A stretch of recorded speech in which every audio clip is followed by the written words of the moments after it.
I'm the advocacy manager here at the Global Partnership. So I work with Fatuma on the Data Values campaign, coming to you from beautiful British Columbia. So good afternoon, good morning to wherever you are in the world. I come from a background of comms. That's where I got started in sort of working in charity work and working in NGOs. And so I was really excited to talk about this because I'm not a data person. I'm not a data expert. I would never say that I am. I've worked on all sorts of different topics. I've worked on refugee rights. I've worked on vaccines. I've worked on antimicrobial resistance, a whole plethora of topics. But something that has I've really come to learn across working on very technical things and things where you're working with a lot of experts is the importance of comms and in storytelling, in bringing that to life and in getting people who need to take action to understand what it is that they want to do. Because I think sometimes when you're working on something that you think is really important, you think it's going to be easy for someone else to agree with you because you can see the value, so why can't they? And data, since I started working at the Global Partnership, I've been really struck by the impact that data can have and can be in unlocking so many other aspects of things for the SDGs, in things like reducing poverty, in solving problems with climate change, and for data values particularly, things that are very important in terms of engaging marginalized groups or in terms of like getting policymakers to take action on the things that we want them to do. We have to make it clear to them what we want, and we have to break down the barriers of technical information and all these things that can sometimes stand in the way of progress that we all want to see, that we all care about. So I actually wrote a short piece for the Data Values Digest, which is a blog and newsletter that we run from the Global Partnership, but it really is meant to highlight stories and expertise from across the data sector. I think Fatuma is going to talk a little bit more about the end, but I just wanted to quickly run through some reflections that I've had as a comms and advocacy professional about things that that I think can help us all get further, and some principles that I'm trying to live by in the work that I'm doing around when talking about data. And I think this one is just the most important. And this isn't just data. I think all of these principles that I'm kind of talking about, they work across every topic that I have campaigned on. And the first thing is really just telling a story that connects to your audience's core values. So, people, we're emotional beings. We love stories. We love to be entertained. But also we love to recognize things that connect with us. So I think, when you're talking about a topic, you've got to really think about who it is you're trying to take action based on a recommendation, and really make sure that you are presenting it to them that's in a realm that they can understand, and something that tugs on those emotional heartstrings and makes them it really resonates with them. So when you're taking something very technical, it's thinking about how can I make this relative to the people who I need to take action in order to solve the problem that we have in front of them. And this is especially true with very complicated or very technical topics. A way that we can make it relative and interesting.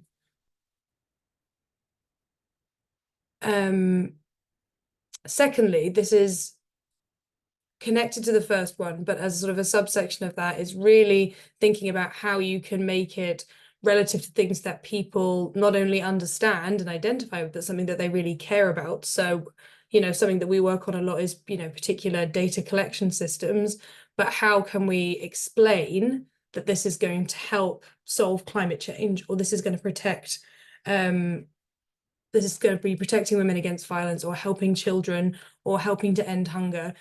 Find those things that we already know are maybe particularly media salient at the moment, or something that we know that people are particularly caring about at that time. How can we show that what we are doing is going to be helping to solve that problem? Next, Fatuma, thank you. So this is a big one for me, and we used to have something in my old job called the acronym bin, which people would have to put money in when they were using acronyms or jargon, which people weren't going to understand. But particularly in data, there is so much technical language used and so many acronyms, and it's not just in data. I feel like it's across the whole of the charity sector and NGOs. but we need to really think about who it is that we're talking to. And when we use too much technical language or stuff that's going to be exclusionary for them, that really invites people to sort of turn off, shut down, and, you know, they just completely disengage with it. So we need to take a really critical eye. And this is when working with someone who perhaps is not an expert before you put something out publicly can be really, really helpful, because we have blind spots. We think, oh yeah, everyone knows that word because you've seen it a million times. But I think being really critical with yourself about what you include makes a big difference in terms of when you're speaking to non-experts or people from outside the data sphere.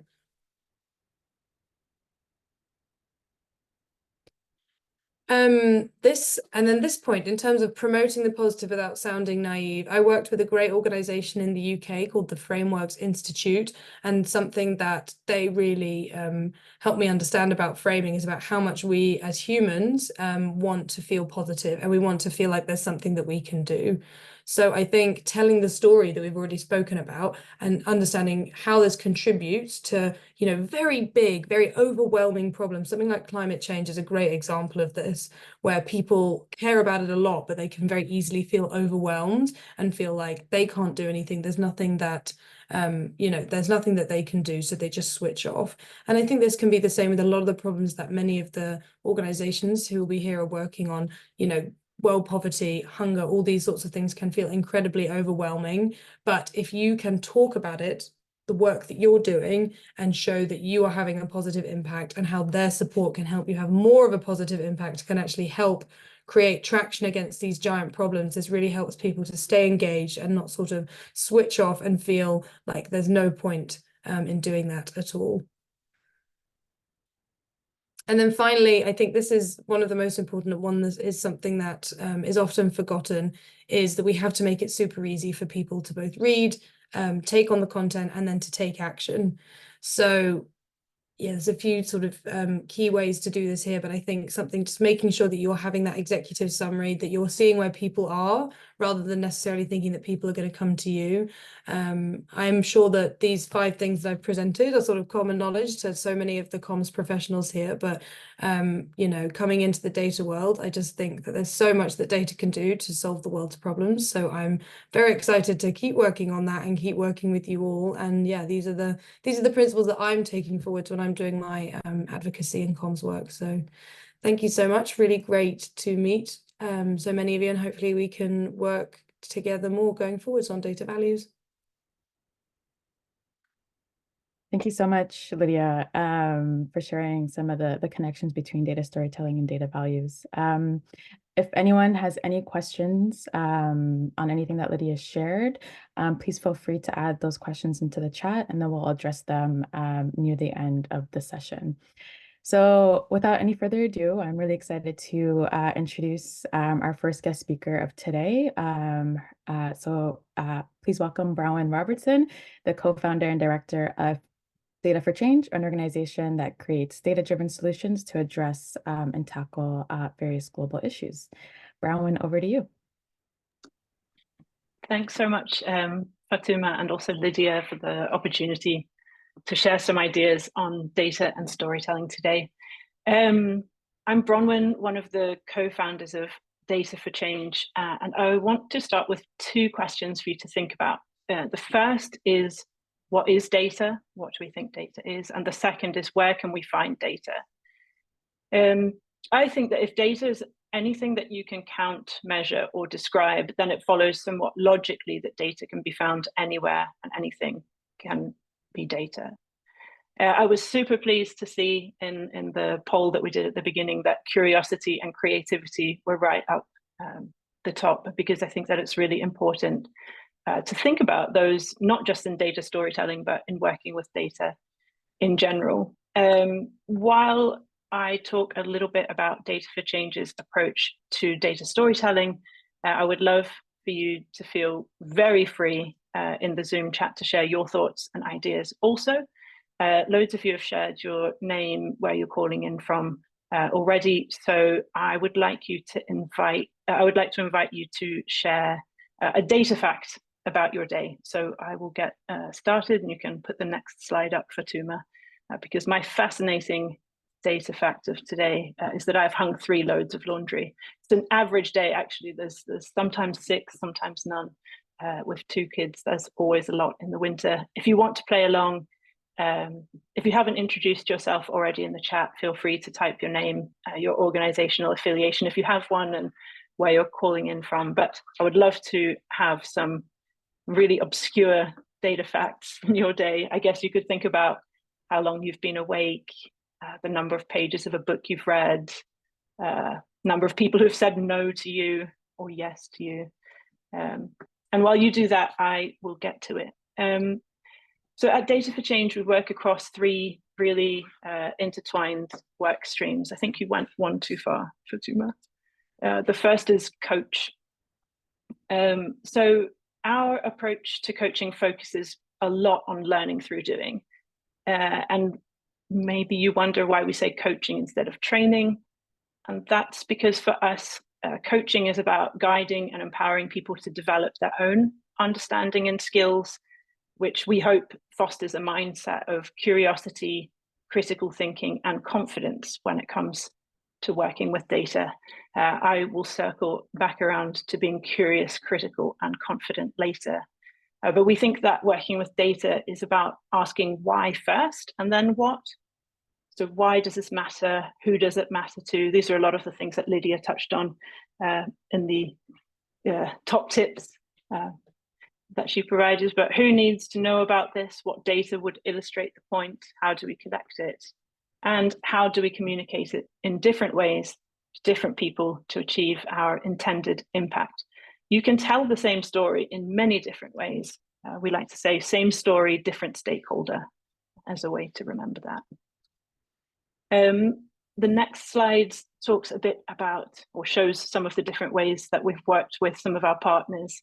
Oh, I love some of these data facts that are coming in. I'm going to read through them all later. 3 liters of water. How many times have you gone to the bathroom? That's so many. So at Data for Change, we are shifting the power imbalance in data, we hope, by prioritizing community-designed and community-led data collection methodologies that foster meaningful participation, engagement, and empowerment. With our community partners, we're trying to take a stand against the very unjust practices of data extraction and data exclusion, so intentionally omitting people from data collection or extracting data without meaningful participation of the communities who the data is about. Those practices make it incredibly hard, if not impossible, for excluded, misrepresented, underrepresented groups to fight for their rights, be active in society, or help their communities to grow and improve. So we think that, on the other hand, community-led data collection is and should be inclusive, it should be accessible, it should be relevant, whether that's data collected through online or offline surveys, data scraping, visual data, like photos, or creative expression like data murals, sticker voting, or even innovative tech solutions. The most important thing is that the methodology needs to make sense to the community who is collecting their data, and it needs to engage them. So how do we tell stories with data and ensure that those data insights serve meaningful stories to stakeholders in the ways that they need to be communicated with? And we have a few or a small showcase on the next slide, which shows some of the different ways that we've communicated with data when co-creating data storytelling projects with our partners. Starting from the bottom left, we have a data-informed book that's designed to spark a conversation between mothers and daughters about child marriage in Jordan. Top right-ish, we have Unfold, which was a data-driven poem about personal safety online in Somalia. The very top right, murals that collected data on people's experiences during the pandemic in urban settlements in Nairobi. Bottom right is a data story about digital rights in Ethiopia with music composed to represent the data. And in the top left, some more usual format online scrollytelling data stories as well. I really like this quote from data journalist Mona Chalabi, and I think it also speaks to what Lydia introduced this session to us with, which is that people should feel something about numbers. And that is especially important when those numbers are about injustice.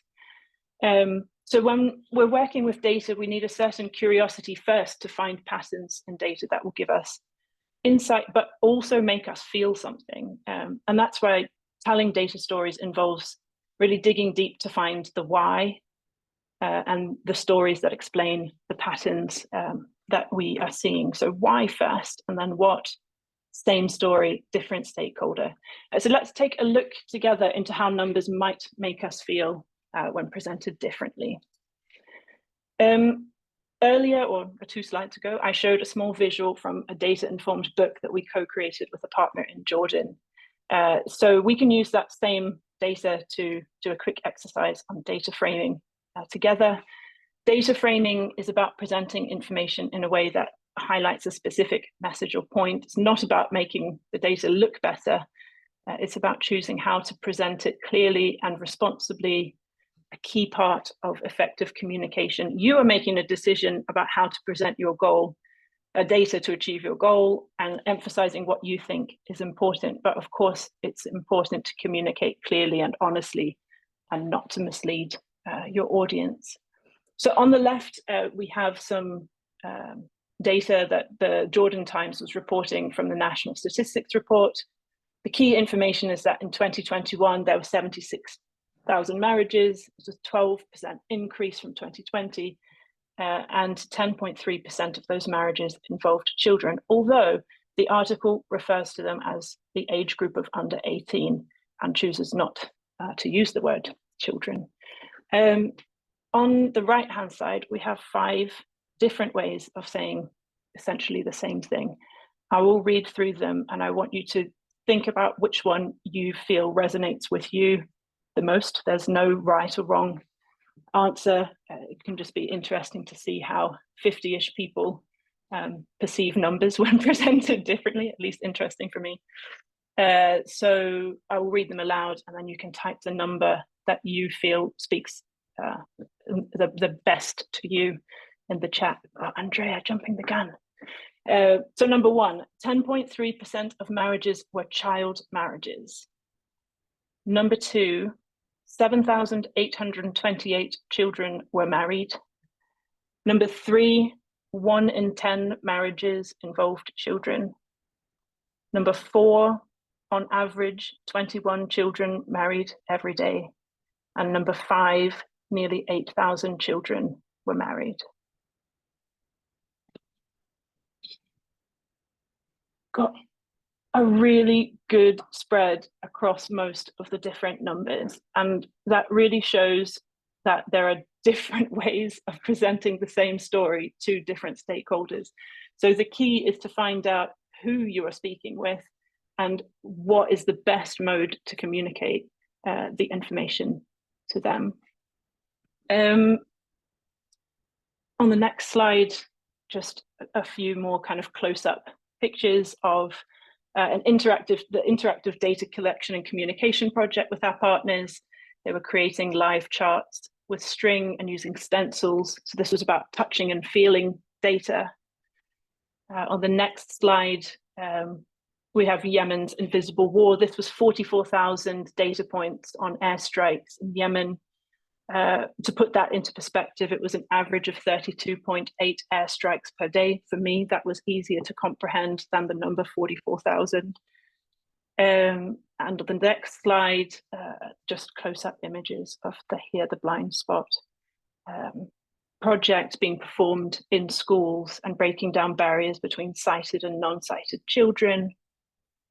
And then last but not least is the Future with Wakimbisi, a refugee-led project where the community collected data using sticker voting. It was a really collaborative process, taking data out of the spreadsheet and into the street. I'm at time, and I really wanted to have enough time to talk about the 3 things on the next slide. So let me say them very quickly. The term data literacy, although I use it in funding proposals, makes me bristle a little. I prefer, as I mentioned at the beginning of the talk, to think about the attributes of being data curious, data critical, and data confident. If you are interested in hearing more about what I think of these three things, I'm very happy to share the slides with you after today's session. I can share a bit.ly in the chat maybe. But if you haven't guessed already, the number C, the letter C, in fact, is very much underpinned throughout my talk today. So on the next slide, we have Cookie Monster to remind you of coach, collect, communicate, and being curious, critical, and confident. So thank you very much. And I will definitely put a bit.ly in the chat and respond to all of your wonderful messages that you've popped in there through the talk. And back over to you, Fatuma.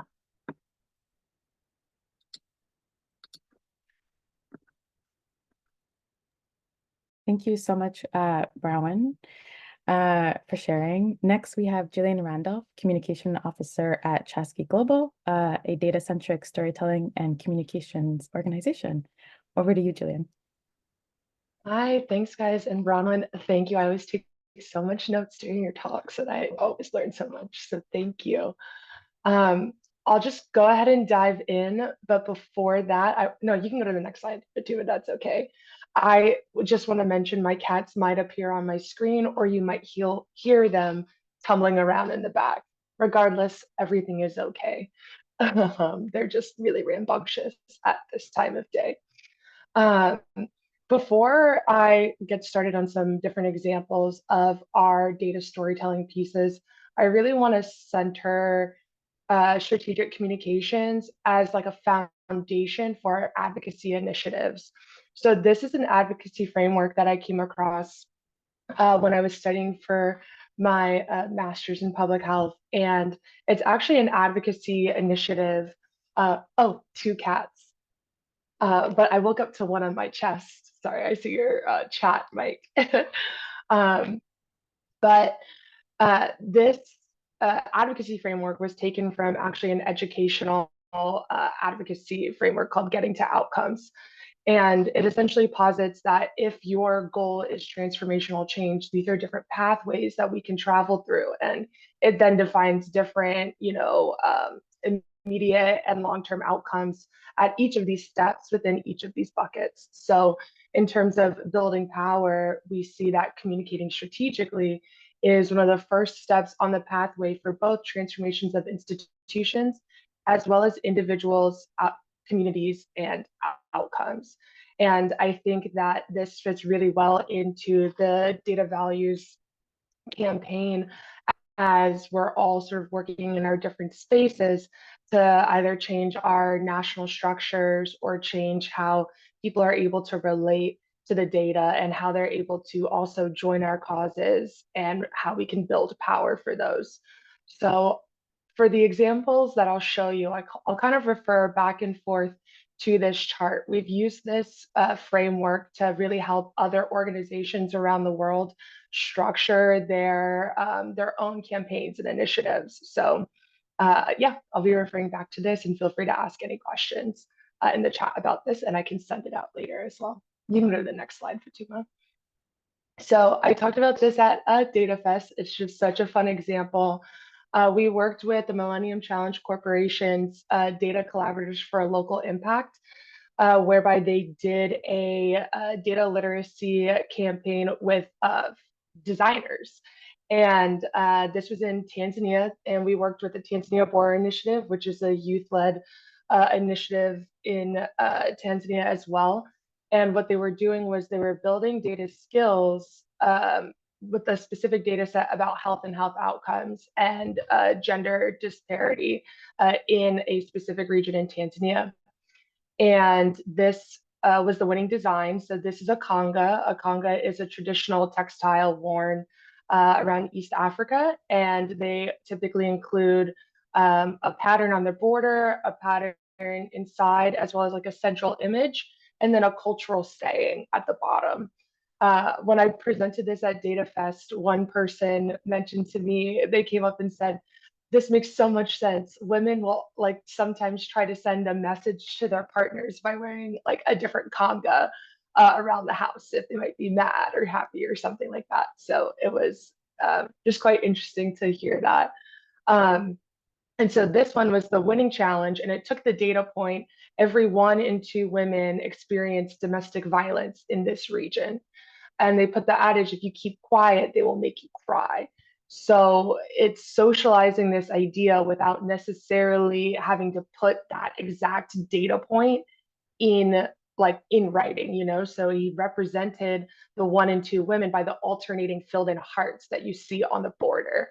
And eventually these congos were actually distributed back into the community so that there would be that degree of community engagement and literacy, as well as with resources connected to domestic violence prevention and women's empowerment resources in the community. But where Chasky came in was that this data set had just been released. They were doing the community work, but they also wanted to build more political power, more individual power, and community awareness for this cause in other regions of Tanzania and internationally. So you can go to the next slide, Fatuma. So we did a data fashion show because we had these congas that were designed, and so we engaged other fashion designers in Dar es Salaam to create a line, and like people were invited from all over, different regional stakeholders in Tanzania, international funders, philanthropic organizations were all invited to this really big event that was held to really build that coalition that we're talking about, to build advocates for the cause. So then, you know, they can go back to the community with either, whether it's increased funding, whether it's just more awareness for the actual situation that's going on.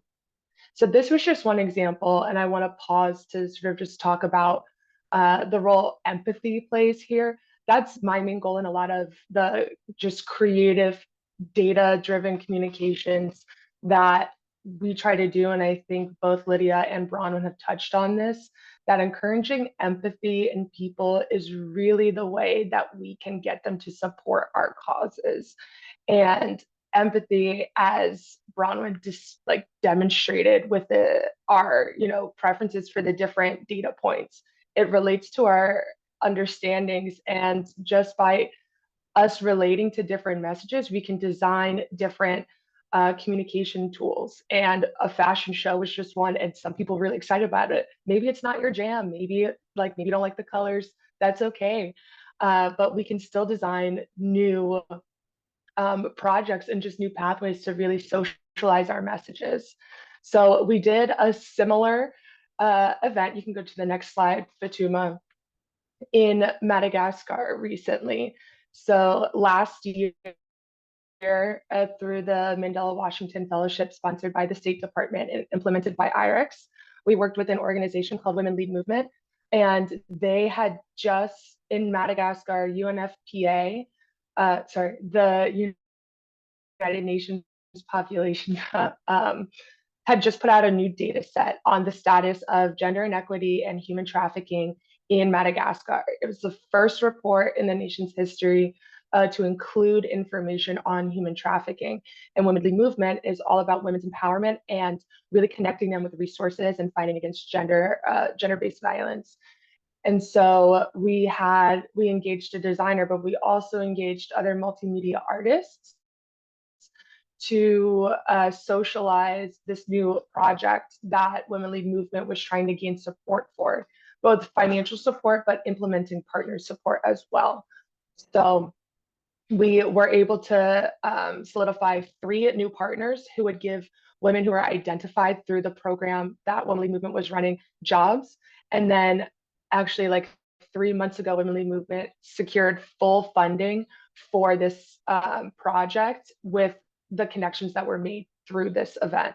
So again, it's just another way to engage. So throughout the night, we presented different data points, and the artists that we engaged were also presented with the data and encouraged to make designs, art, textiles, everything that was inspired by the data set that had just been released.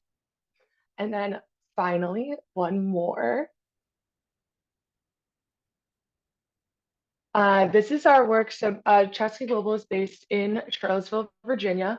It's a small town, but everybody's very connected. And there's a lot of camaraderie between individuals in the community, but there's also a lot of disparity. And because there's a really large university in the town, that often goes unnoticed.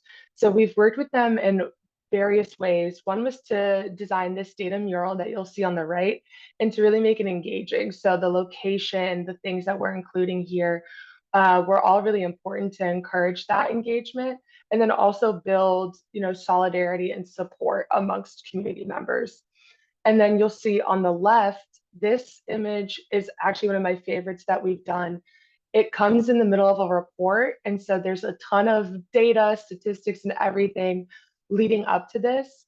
And although there's no numbers right here, it really draws on that image. We have this saying in America about climb the political ladder, climbing the economic ladder, right? And so you want to climb this ladder for advancement.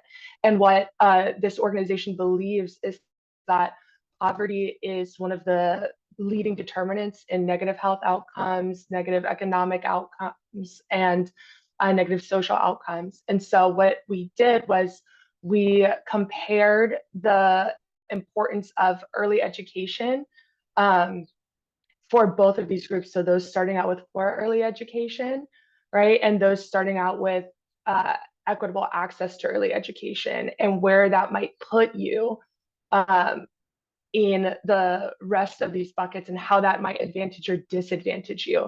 And that was supported by the data that came before. But when you can put it into this image, you're able to, you can grasp it almost immediately. Yeah, we have to zoom in a little bit to read some of the words here, but to be able to see that, we have the two ladders comparing there.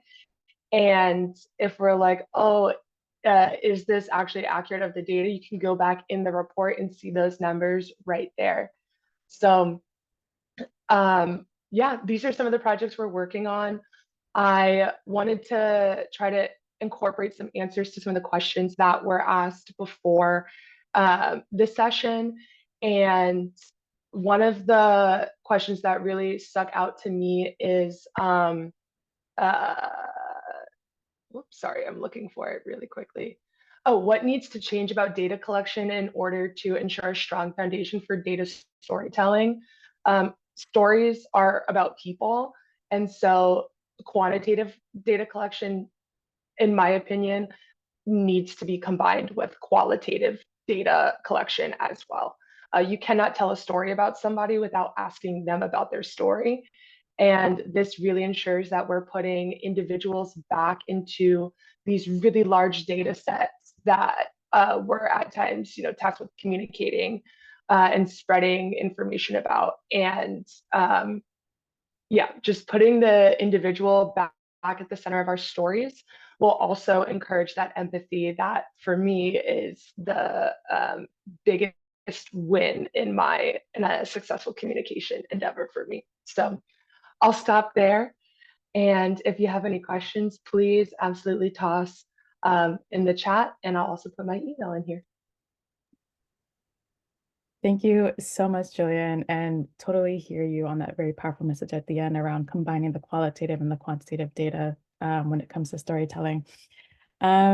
So without any further ado, I'm so excited to introduce our last speakers of the session, Jack Davies and Noor Aswad from World's Largest Lesson, and they're going to share about some of the work they're doing around data literacy, and working with young children.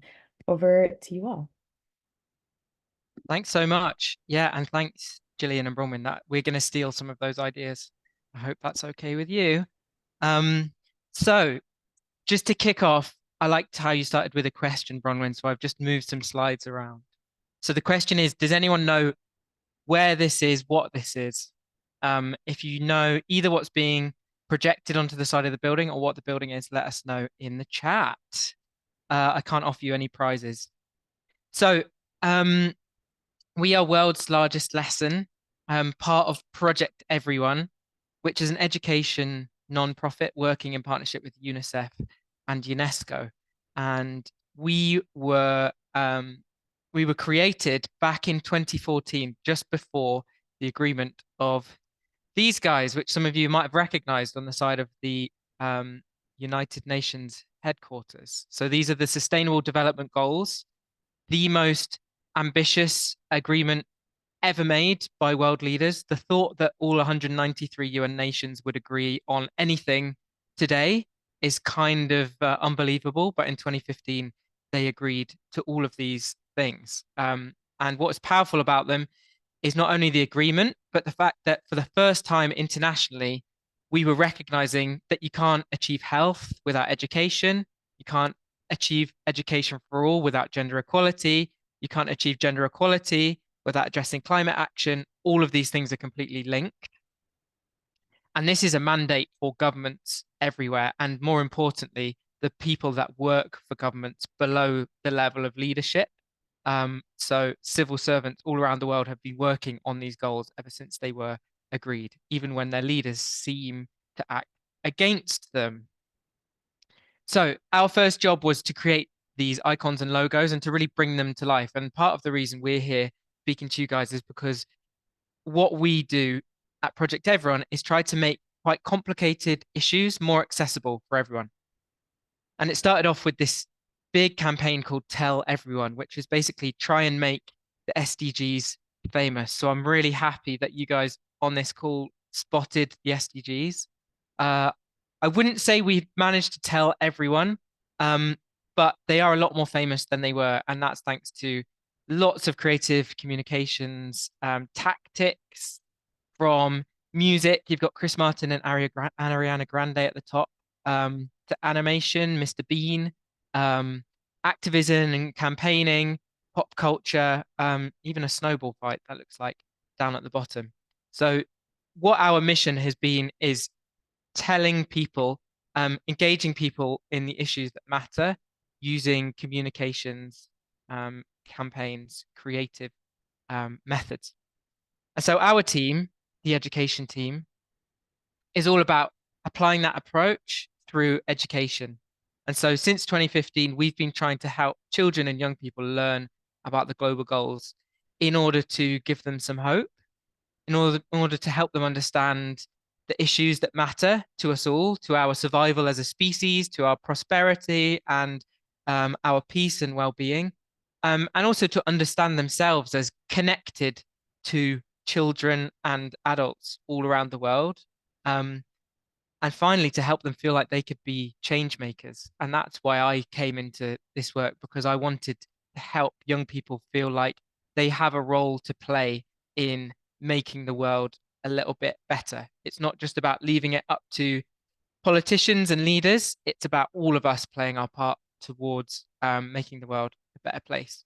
And actually, in my work, it's the children who are much more inspiring often than the leaders at the top. This is our specific goal, target 4.7, which is goal number 4, quality education, and target number 7, which is all learners acquiring the knowledge and skills to promote sustainable development in all areas of life, basically growing up to be change makers. And so that's our mission and our journey. But more recently, we've been getting involved with the likes of you guys on this call. So starting to think more about how does data and data literacy play into this? And Bronwyn, I loved what you were just sharing there around the C's, because data literacy is the terminology, but it's not the terminology we would ever use with children, because well, literacy has way too many syllables for a start. So how can we make children, or how can we help them discover their curiosity around data? How can they feel confident about data? Why does data matter to you as a child? And this is one of the reasons we've started working on it. So we have seen a lot of education out there around individual action. So asking children to turn the lights off or recycle. But what we want to see lots more of is young people having a voice, young people taking collective action together, young people taking political action. So one of the things that we do, and my colleague Noor, who you're going to hear from in a second, is in charge of is youth voice. So passing the mic to young people so that they can talk about what they care about, what they're passionate about, and what they think needs to change. So on the top, you might recognize My Future King here in the UK. That's Prince William.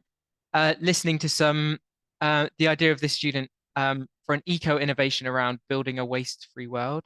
And at the bottom, you have the amazing Ria, who gave an amazing performance. She spoke a spoken word poem at the UNESCO headquarters around education, talking about some of her friends who dropped out from education and why she thinks creativity in education is so important.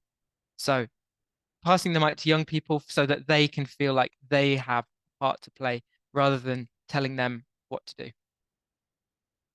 And as part of that mission, last year and the year before, we created a playable student survey for children all over the world because there was a big conversation around the future of education, but we were noticing that there weren't many children in that conversation around the future of education. So we asked 37,000 students in 150 countries how they felt about education. And it was played by children all over the world from a variety of different contexts, some from rural schools, some from private schools, from public schools, a whole range. And what they told us is that they want to learn practical skills for the real world. And actually the differences between children all over the world were quite small. You would expect a child in a classroom in rural Kenya to have quite different opinions to a child from a really elite boarding school in North America. But actually, they all tended to agree that they didn't feel they were getting the skills they needed. So we built this amazing data set. And one of the things they identified was 55% of them wanted to develop more data skills. So a practical skill for the real world being data skills. So we thought, okay, this is amazing insight. We need to react to this. We can't just ask. We now need to take that and do something about it. So we did another piece of research, which was then looking at, okay, what are all the adults saying about education? What are all the papers saying about the skills we need for sustainability? And yet again, one of the key skills that came up in this big literature review was harnessing data. And actually that came up as one of the red zones. So we reviewed more than 150 education programs. One of the red zones where these skills aren't being addressed was harnessing data. So for all of us on this call, there is a really real big picture need for the ability to humanize data, communicate data, and work with young people in order to kind of feel curious, creative, and confident with data. There are those two red zones that I'm talking about. So that's why we're involved in this conversation and why it's amazing that we've all come together on this call. I'm going to pass over now to Noor to talk a little bit about what we're doing about it. So over to you, Noor. Thank you so much, Jack. So what you've been hearing so far is our story as an education team. What have we been doing with the data that we collected? Hope you enjoyed the story. But what I'm going to walk you through now is how are we installing the data skills with our audience? As Jack mentioned, the main audience that I work with is young people. And one of the biggest number that came out from the survey that we hosted last year was the need to develop more data skills. Based on that, what we created to help young people develop these data skills outside of schools or inside schools or in their free time or at their home is create a new platform, a micro website, if you like, that allows them to use data to create their form of activism, and we named it Factivism. So this website, with it, of course, attached is a lesson plan that either a teacher can take at their classrooms and walk students on what they need to know. What is data? How can you identify what is the message that you need to deliver, and then use data points to create a powerful poster or a card to deliver a message you have. And we focus that around the Sustainable Development Goals as it is, as explained previously. Our core mission at Project Everyone and our team World's Largest Class. So we launched this website August last year. So far, we've received over 2,500 cards from students from all around the world. As you can see, there is a very variety of cards that have been submitted under all the goals. And some of them were created using some digital tools. Some of them were, as you can see, nice form of art where they visualize the data they have, and some of them were hand drawn. So it's a very accessible way of young people to not only get introduced to data, learn what it is, tie it to the global goals, but also express themselves, tell their story through data in a form of art that they feel represents them and they're happy to share with the world. Next slide, please, Jack. This is one of the cards that were designed up close. As you can see, most of the students lean towards having a number, a statement, and however they feel that this statement should be represented in a design. This statement, for instance, this data point talks about 1 million tons of plastic produced each year. And as you can see, there were so many icons represented in the design to refer to the pollution in the ocean. Next slide, please, Jack. Now, what have we done with these cards? What have we done with all the data we've collecting? We've created a platform, students have shared their voices, their activism cards. What we've done recently is we've participated at COP28 in Dubai, and we have taken so many of these cards. Some of them we've printed, some of them we've already done live, so we had a physical form of them. And we've hosted live workshops with students there where we taught it a mini lesson on activism and asked students to create their posters.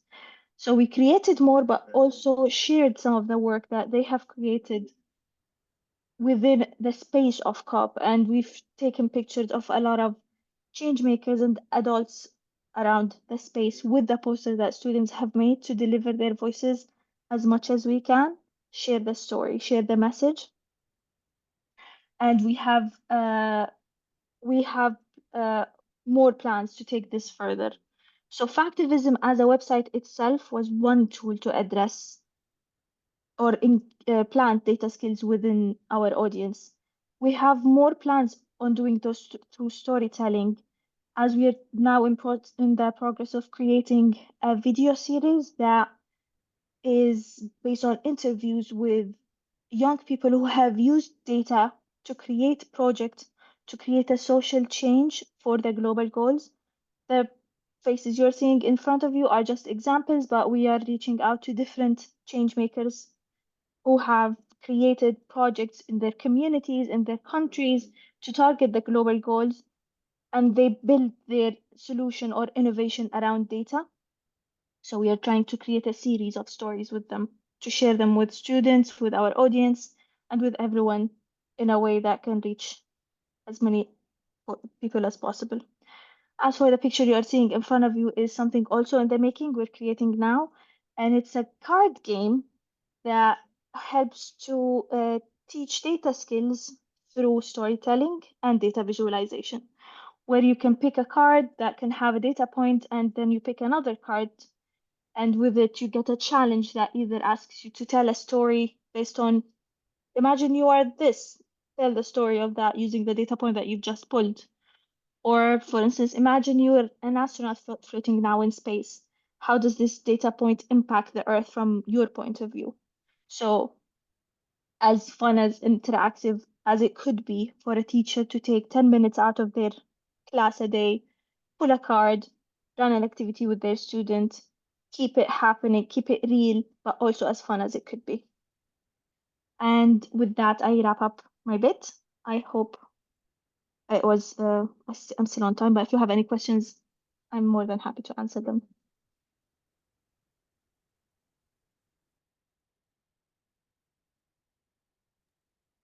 Thank you so much, both Jack and Noor, for sharing some of the insights around the Factivism campaign and some of the data literacy and data skills work you're doing with young children. I know we're almost at time, but in terms of questions, I know there were some that may have come in through the chat and also through the registration form. So what we'll do here instead is that we'll do a bit of a Q&A wrap up and send it out to everyone who's registered as an outcome of the session. And we'll just quickly kind of just jump into some of our data values campaign updates and what's upcoming for the data values project. So we have a couple of open calls. Number one is that we are currently looking for new and exciting authors to feature in our Data Values Digest. So as Lydia shared earlier, the Data Values Digest reaches over 500 or 1,500 people. And it really aims to build awareness and build support for the Data Values Manifesto and just offer a space for thought-provoking posts and discussions around data and data values. So if you are interested in writing on a topic that interests you, we'll be happy to hear from you and kind of work with you to put together a thought leadership piece to publish. And then we're also, another open call that we have is we're also looking for any case studies to feature. So we're putting out a few publications this year and are really looking to highlight initiatives, organizations, individuals who are on the ground really implementing data values or whose work aligns with the Data Values Campaign and Data Values Manifesto. So if you have any particular case studies that you want to share with us, please feel free to get in touch with me or Lydia, who will add our emails in the chat, and we'll get in touch with you. So with that said, I just wanted to say a huge thank you to everyone who joined us today and for adding some of your inputs and questions into the chat. And a huge thank you to all of our speakers who shared some of the exciting and interesting work that they're leading within the data storytelling and data literacy space. So before you go, I'm just going to launch a quick session poll. We'd love to get your feedback and your thoughts on today's session and how we can improve and do better for future sessions. So thank you for joining us, everybody. I hope you have an amazing rest of your day and an amazing rest of your week. Thank you.